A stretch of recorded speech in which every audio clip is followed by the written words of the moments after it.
Kung hindi ito po na natigil noong panahon niya, no? Sayang talaga. Pero, ganun talaga po eh. Hindi na natin mababago yung history. Nangyari na eh.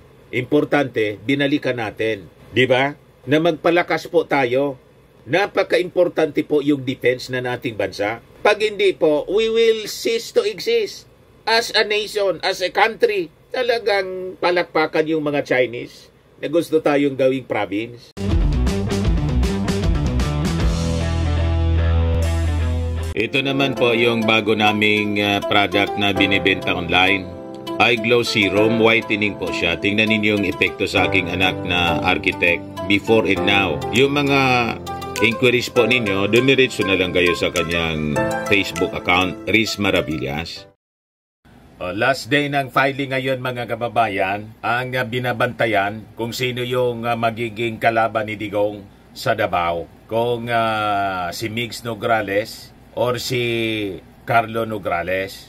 But anyway, nakamonitor lang po tayo. Meantime, maiba naman po tayo ng usapan kasi pinirman ngayon mga kababayan ng ating Pangulo yung napaka-importanting batas. Yung tinatawag na Self-Reliant Defense Posture Revitalization Act or SRDP.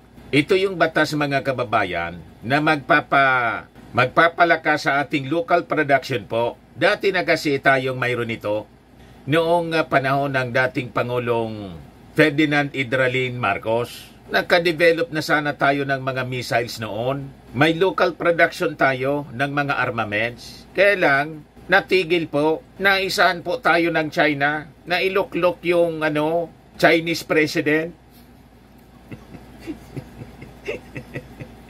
Kauna-unahang Chinese president si Cory Aquino. Kuwang ko. Alam ba ninyo na ganun yung nangyari? Ang nag-udyok ng EDSA People Power Revolution, Chinese, si Cardinal Sin. Na-infiltrate noon pa yung ating gobyerno.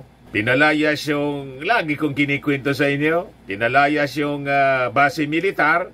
Afterwards, nang ma-infiltrate ng mga pro-China yung ating gobyerno. In fact, yung mga armas po, tingnan ninyo po yung history. Yung mga armas ng mga rebels noon, galing China po. O, di ba? But anyway, that was part of our history.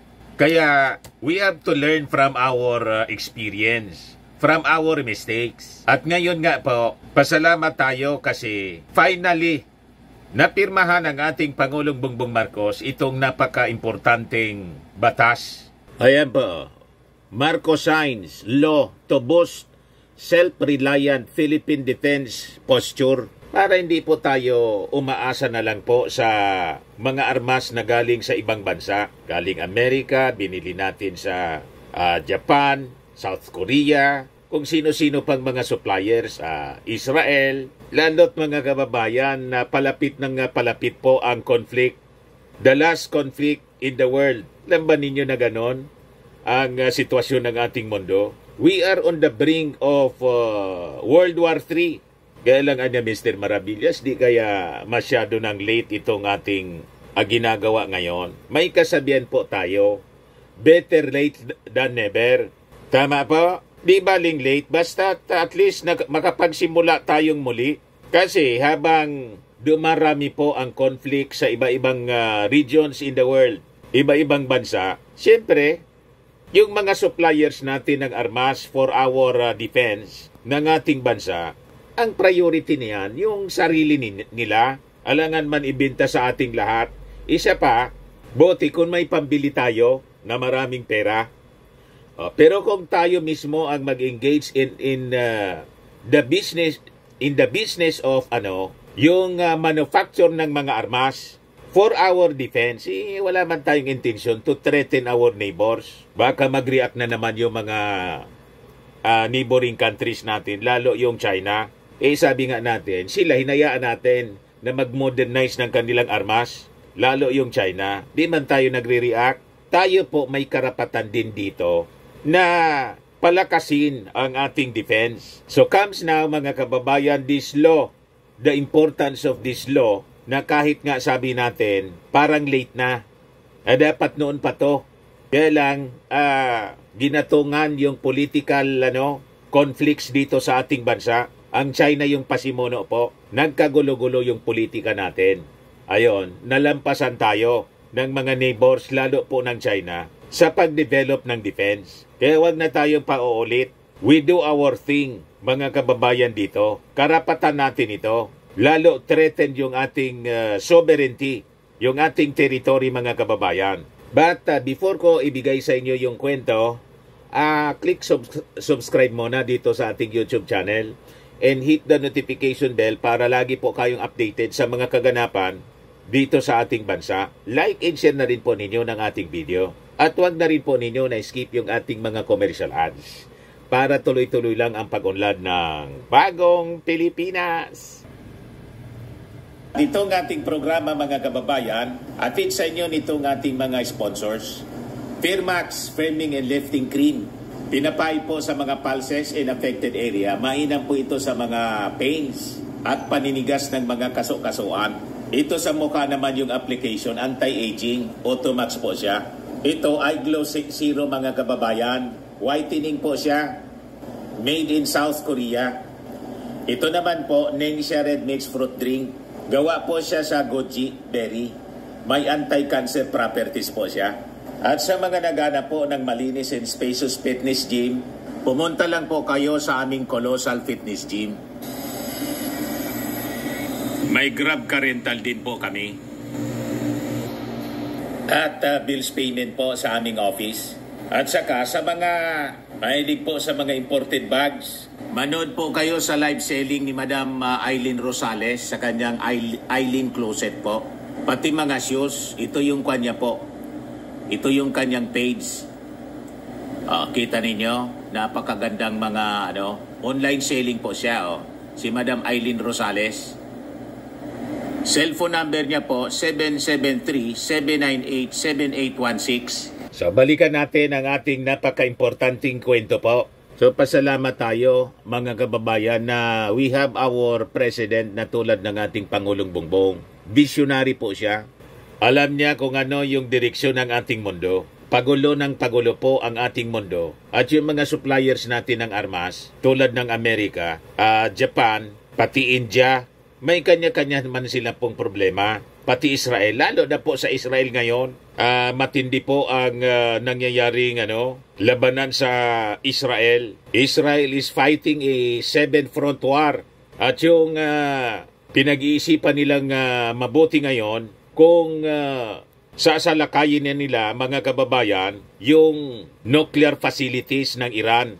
Ang gustong targetin nila ngayon, oil refineries at saka yung lalo na yung nuclear facilities. Nakikipag-negotiate sila for support sa Amerika kasi yung Amerika po ayaw, pero desidido po yung Israel. Kahit ayaw nila, sabi ng Prime Minister nilang si Netanyahu, we can do it alone. Hindi namin anyayaan na makadevelop ng nuclear warhead ang Iran. So kita ninyo po ang peligro ng mundo. Kaya yung sinasabi ko po sa inyo, sana hindi pa tayo huli, pero it is better late than never. So ito yung ating Pangulong Bongbong Marcos, a visionary president. So sabi dito, President Marcos signed the Self-Reliant Posture Revitalization Act.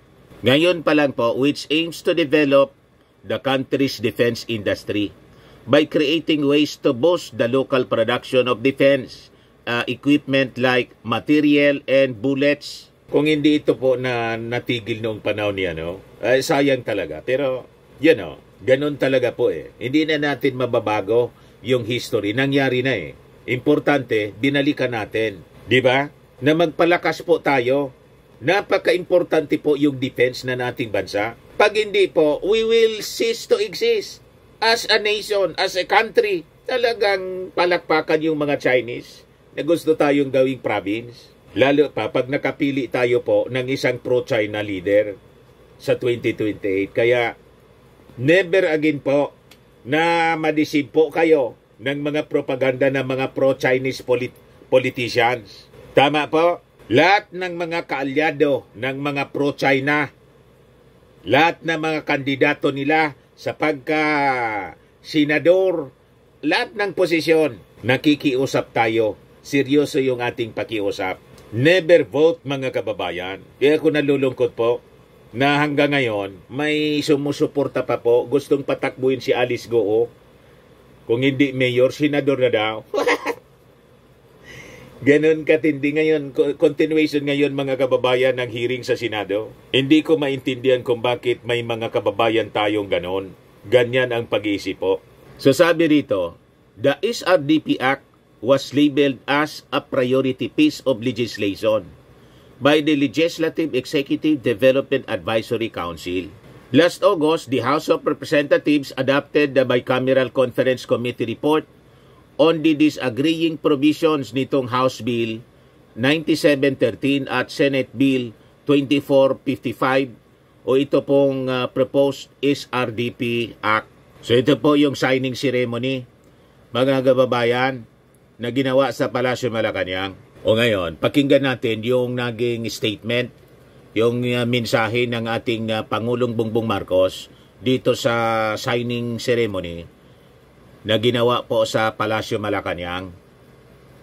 The Senate President Chis Escudero, members of the Senate, specifically I think Mig Subiri, Senator RTDN Mig Subiri, po, whose bill this really is, and he has fought very hard for quite a while to get this bill passed, and it is a good one, so congratulations.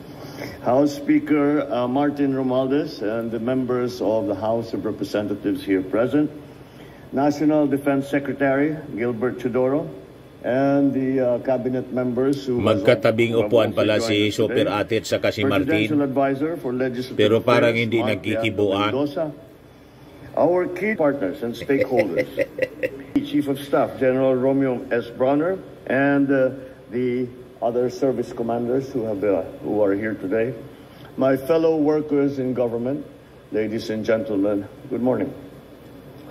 We lay today the foundation of resilience shaped by our own ingenuity, our own talent, and our unwavering resolve. With the signing of the Self-Reliant Defense Posture Revitalization Act, we are anchoring our defense strategy firmly in the strength of our own resources and capabilities. Our Constitution mandates that the state shall serve and protect its citizens and sovereignty, a duty that is not just reactive, but also in preparation for whatever challenges may lay ahead. For decades, our defense capabilities have relied upon what we could acquire from abroad. Every purchase, every negotiation, every partnership, although necessary, reminded us that our strength depended on the supply chains and the interest of other parties. The SRDP program, implemented under my father, former President Ferdinand Marcos Sr., set the stage for a more self-reliant defense strategy, urging us to tap into our own resources and capabilities. In the early years and in the 80s, the SRDP successfully met the basic material requirements of the armed forces of the Philippines, as we were able to manufacture ammunition, mobility equipment, tactical communication sets, produce vehicles from jeeps to boats, and supply the AFP's clothing requirements. Through this act, we can build on its legacy and expand upon that same vision.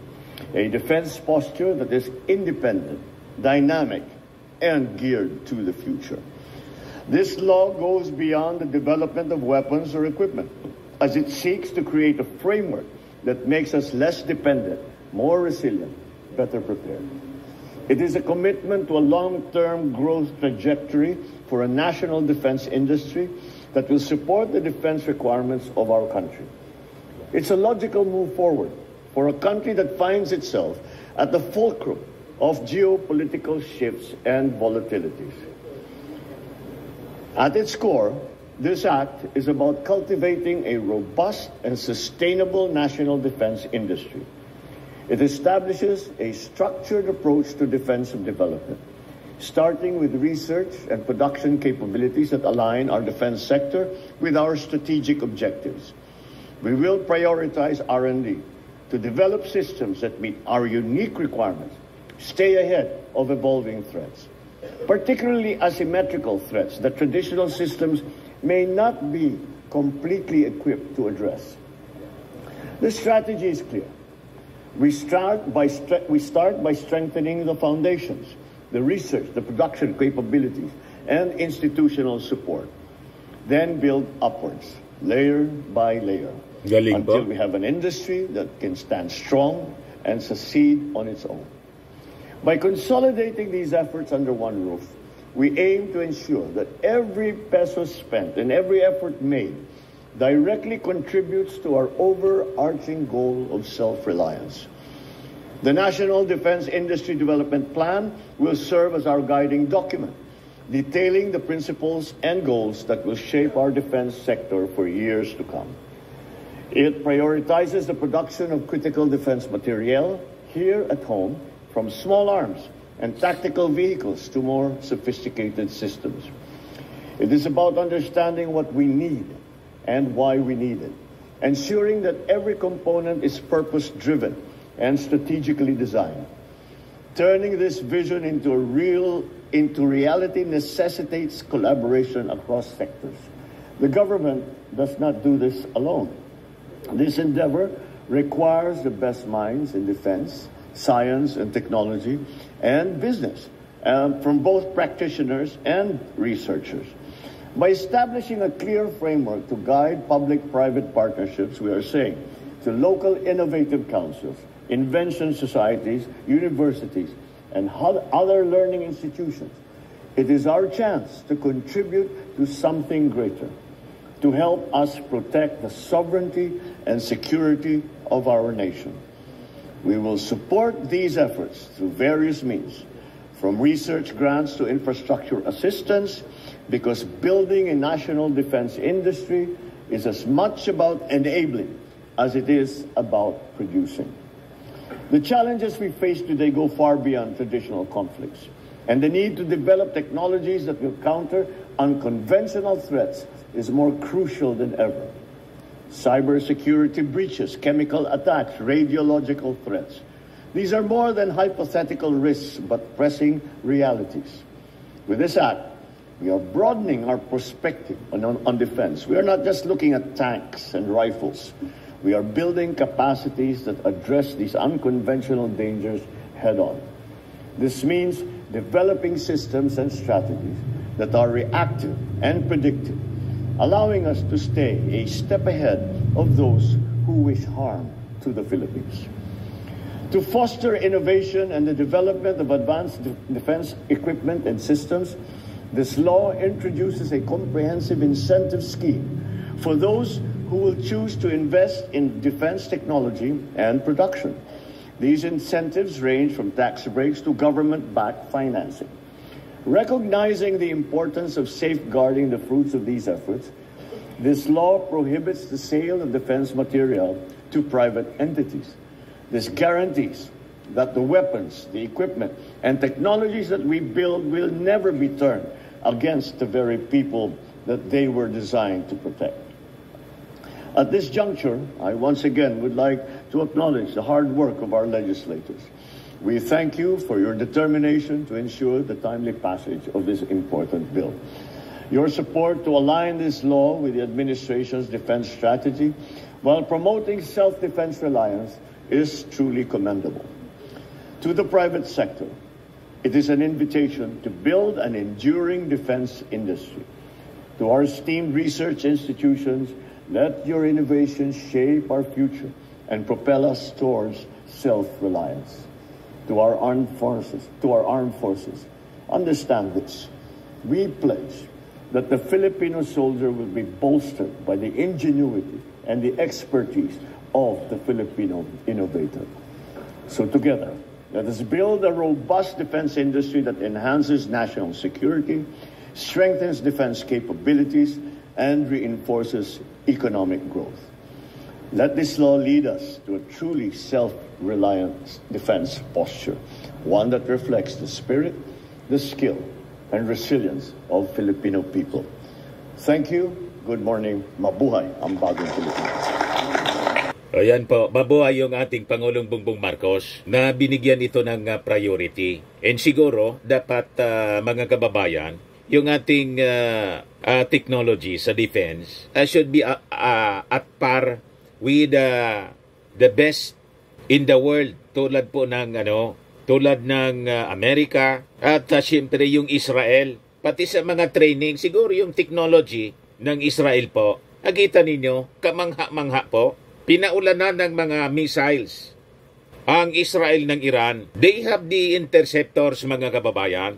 99% ng mga missiles sa mid-air pa lang po, in space pa lang po, pinasasabog na. So we have to learn from the experience of Israel. And they have the best pilots, mga kababayan, in the world. So yung ating mga piloto sa ating Air Force po, dapat siguro matraining po sa Israel sa pakikipaglaban. And we can also acquire technology or defense technology sa kanila po. Anyway, maganda naman yung relasyon natin. Kaya sabi ko nga, nalungkot tayo nang kinondemn natin yung Israel through the DFA sa issue po ng conflict doon sa Hamas. Mali yung posisyon po ng ating bansa.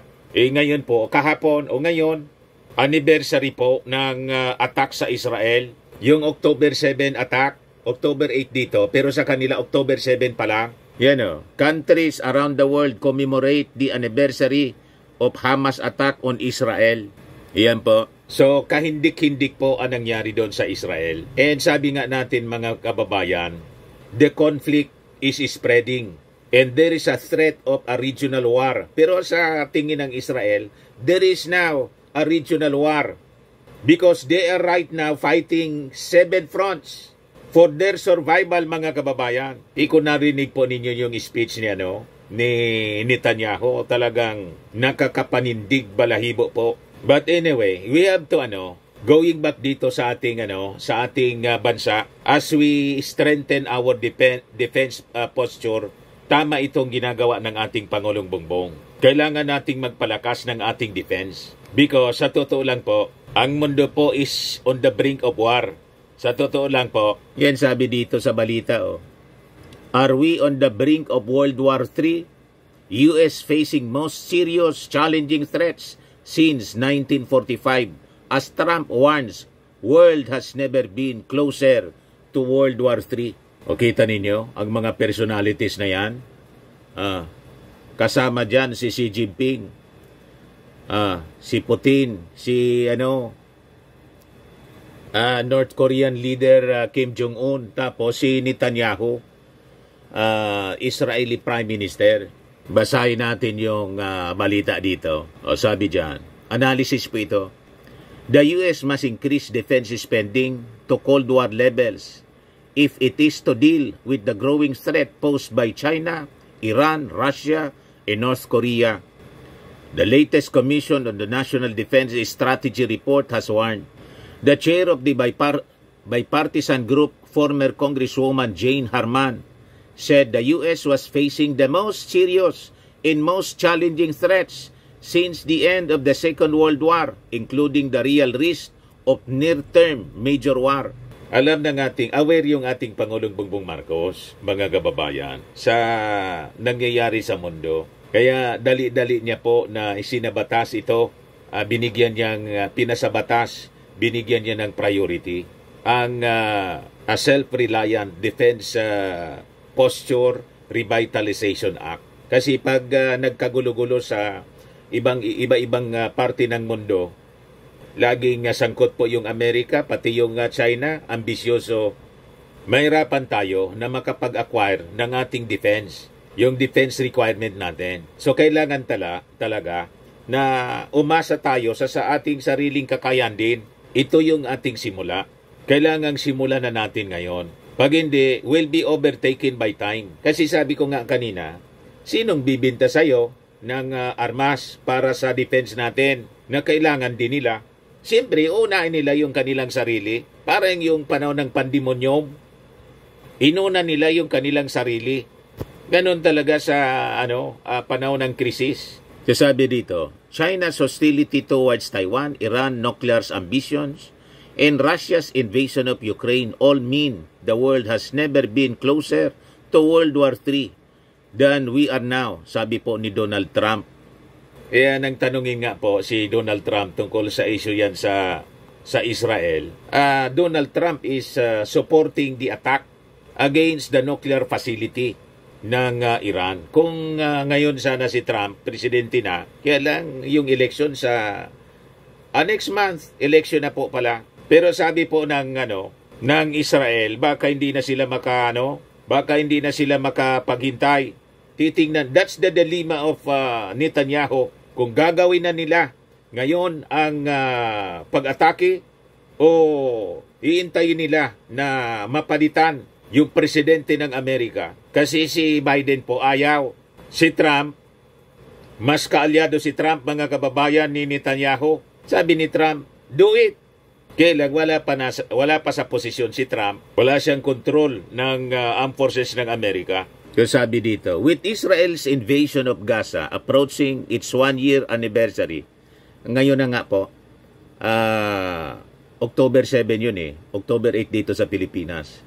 Tension in the Middle East now appear close to spilling over into Lebanon.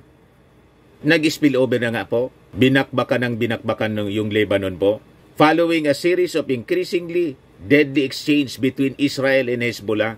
So serious were the exchanges of fire this weekend. It is hard to be sure that the two sides have not already crossed the threshold of all-out war. Sabi po ng The Guardian. So dito naman po sa China, yan, sabi dyan, earlier this year, the top U.S. military commander in the Indo-Pacific said that Beijing is maintaining its goal of being able to invade Taiwan by 2027. Admiral John Aquilino told the U.S. House Armed Services Committee that China wants to build up its People's Liberation Army on a scale not seen since the Second World War. Kaya po yung Amerika naglagay ng mid-range missiles po sa Ilocanda, sa EDCA sites natin, for fear na magkaroon ng spillover ng conflict. At saka po yung issue natin dito sa South China Sea. Kaya po si Browner ipinakiusap ng ating mga security officials, ng military natin in defense, na yung gustong paalisin po, pinipressure tayo ng China na dapat tanggalin daw natin yung mid-range missiles po, yung Typhoon. Ba't kayo nagdidikta sa amin? Kayo nga, pinosisyonan ninyo lahat ng mga armaments dyan sa South China Sea. May military base na kayo doon. May military base na kayo dyan. Di ba? So, huwag tayo pong pasusolsol sa mga propaganda nila, yung mga pro-China propagandista, mga politiko and vloggers po. Sinasabi nila na kinakaladkad ng ating Pangulong Bongbong sa gira yung ating bansa. Karapatan po natin na palakasin yung ating defense. And we have our defense agreement with America. Niloloko tayo ng mga propagandista, ng mga pro-China. Gusto nila palayasin yung Amerika rito para humina po tayo, yung defense natin. Madali tayo na nilang lamunin po. Ganon ang kanilang agenda. Kaya lagi silang nag-iingay. So, importante yung deterrence. Dapat nga dagdagan pa yung ating mid-range missiles dyan. Lahat ng mga EDCA sites dapat posisyonan na po. And there should be nuclear warheads. We should position a nuclear deterrence, mga kababayan, sa ating territory para magdalawang isip po yung China. Para alam nila, mababaon sila rito. Tulad ng Israel po, lagi kong sinasabi sa inyo, they have the Samson option. And going back, mga kababayan, dito sa pagpalakas natin ng defense, so yon, importante po na coordinate with yung mga advanced countries sa defense po para ma-acquire natin yung technology, para mabilis natin na ma-develop. Yung Iron Dome ng system ng Israel, napakaganda po. They have interceptors. Ayan, tingnan ninyo. I-play ko, mga kababayan. O, diba? At hindi po. Mga interceptors po. Sa mid-air pa lang po, sinasadubong na ng mga missile interceptors ng Israel yung mga missiles ng Iran. Ganon na technology ang kailangan po natin, mga kababayan. Defense technology. Tawag nila dyan, Iron Dome. Matindi po.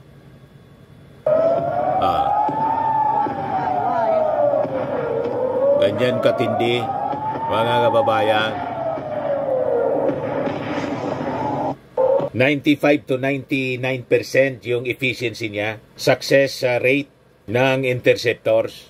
Kailangan, siyempre, kailangan pa rin nilang magtago. Kasi yung mga metal pellets, yung mga fragments, siyempre, babaksak pa rin. Kaya pag nagsiri naman na po sila, in just minutes, kailangan na magtago ka na sa bomb shelters. Sa Israel po, ang lahat ng mga bahay doon, may mga bomb shelters po sila. Ganon katindi po. Sa mga naganap ng malinis and spacious fitness gym, pumunta lang po kayo sa aming Colossal Fitness Gym. We also offer Grab Car Rental with our brand new 2023 model ng Toyota Innova. We also accept booking for those who are planning to travel via PAL, Cebu Pacific, and other airline companies, local and international, and bills payment for Meralco Bills, PLDT, Aleco Bills, etc. Ang Colossal Fitness Gym is located at 3rd floor Security Bank Building, Landco Business Park, Legazpi City, Albay.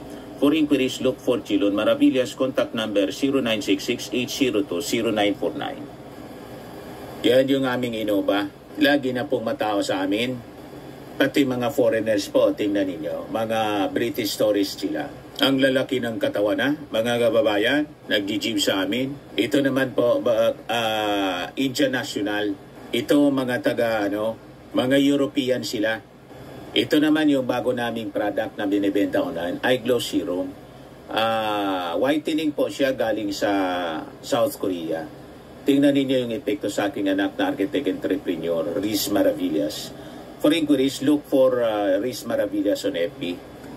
Ito naman po, Firmax Firming and Lifting Cream. Pinapahid po ito sa mga pulses and affected area. Mainam po ito sa mga pains at paninigas na mga kasukasuan. Ito po, Automax Radiant Serum. Sa mukha naman yung application. Anti-aging po siya. You will look 10 years younger than your age. Sa mga cancer patients naman po, baka lang gusto ninyo itong itry. Nengxia Red Mix Fruit Drink. Hindi man po siya gamot, food supplement siya. Kaya lang, gawa siya mga kababayan sa goji berry.